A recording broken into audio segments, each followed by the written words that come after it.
एक बार की बात है, एक आदमी की अच्छी खासी जॉब चल रही थी, बढ़िया नौकरी चल रही थी। अचानक से मार्केट में रिसेशन का दौर स्टार्ट हो गया, मंदी आ गई मार्केट में और उस आदमी की नौकरी चली गई। अब उस आदमी के कुछ समझ में नहीं आ रहा था कि वो करे तो क्या करे, बच्चों की कैसे फीस दे, कैसे घर का खर्चा चलाए, कुछ समझ में नहीं आ रहा था। और वो आदमी बेचारा परेशान होके घूमने लगा।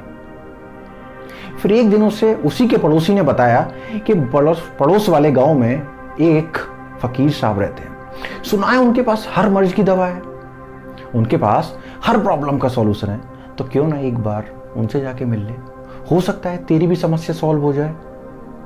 मरता क्या ना करता, और कोई ऑप्शन भी नहीं था। गया पड़ोस वाले गांव में, मिला उन फकीर साहब से, फकीर को अपने सारा हाल बताया, सारी बात बताई फकीर को। तो फकीर ने सारी बात इत्मीनान से सुनने के बाद अपने झोले में हाथ डाला और एक अंगूठी निकाल के उस आदमी के हाथ में रख दी और बोला, जा ले जाके इसे बाजार में बेच देना, बस एक बात का ध्यान रखना कि इसकी तुझे सही कीमत मिले तभी इसे बेचना। आदमी ने बिल्कुल वैसा ही किया। आदमी लेके उसे बाजार गया और सबसे पहले उस फल वाले के पास गया जिससे वो रेगुलर फल खरीदता था।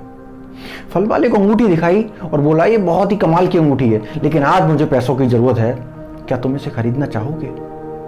फल वाले ने बोला, अंगूठी तो तुम्हारी बहुत बेहतरीन लग रही है, बहुत शानदार लग रही है, लेकिन मैं इसके 1000 रुपए से 1 रुपया ज्यादा नहीं दे पाऊंगा, मेरे पास तो अभी इतना ही है। आदमी ने कहा, नहीं यार, 1000 रुपए तो इसके बहुत कम है, फकीर ने बोला था कि इसकी सही कीमत मिले तभी बेचना। तो आदमी ने पास में ही एक सराफे की दुकान में गया, ज्वेलर्स की दुकान में गया और जाके ज्वेलर्स को वो अंगूठी दिखाई। ज्वेलर्स समझ गया कि अंगूठी महंगी है, अंगूठी कीमती है। तो ज्वेलर्स ने उससे बोला कि मैं तुम्हें इस अंगूठी के 1 लाख रुपए अभी दे सकता हूं, अभी कैश, अगर तुम लेना चाहो तो। आदमी ने सोचा, यार अभी तो इसके 1000 रुपए मिल रहे थे और अब एकदम से 1 लाख रुपए इसके मिल रहे हैं मुझे, मतलब कि ये अंगूठी जरूर बहुत महंगी है, बहुत कीमती अंगूठी है ये। अब एक बार मैं इस अंगूठी को पहले अच्छे से पता कर लूंगा मार्केट में, तभी बेचूंगा। तो उस आदमी ने उस अंगूठी को लिया और ले जाके एक हीरे कारोबारी को दिखाया।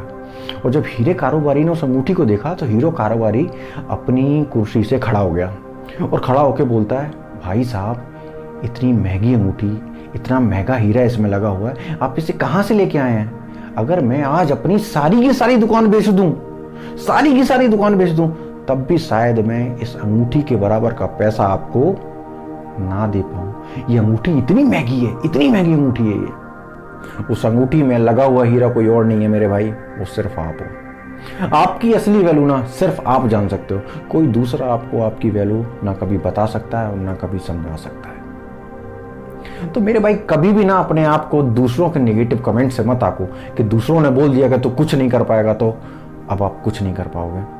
यार बहुत से लोग हैं जो अपनी लकीर बड़ी करने के लिए दूसरे की लकीर मिटाना ज्यादा बेहतर समझते हैं। वो अपनी लकीर बड़ी नहीं करना चाहेंगे, लेकिन दूसरे की लकीर छोटी करके अपने आप को जरूर बड़ा दिखाना चाहेंगे। तो ऐसे लोगों से आप एडवाइस लोगे, ऐसे लोगों की राय मानोगे, तो यार आप कहां जाओगे? कहीं नहीं पहुंच पाओगे आप। अपनी वैल्यू खुद जानो और अपनी वैल्यू जान के उस वैल्यू को साला इतना बढ़ा दो, इतना बढ़ा दो कि लोग आपके आसपास भी ना भटक पाए। और जो लोग आपका तिरस्कार कर रहे हैं, आपको छोड़ के जा रहे हैं, वो लोग आपके आगे पीछे घूमे। इतनी वैल्यू बढ़ाओ अपनी। और अगर ये मेरी वीडियो पसंद आई हो तो यार इसे लाइक कर देना, और चैनल अगर अब तक सब्सक्राइब नहीं किया है ना, तो इस चैनल को सब्सक्राइब जरूर कर देना। चलिए फिर मिलूंगा आपसे किसी नई वीडियो में। Thank you very much.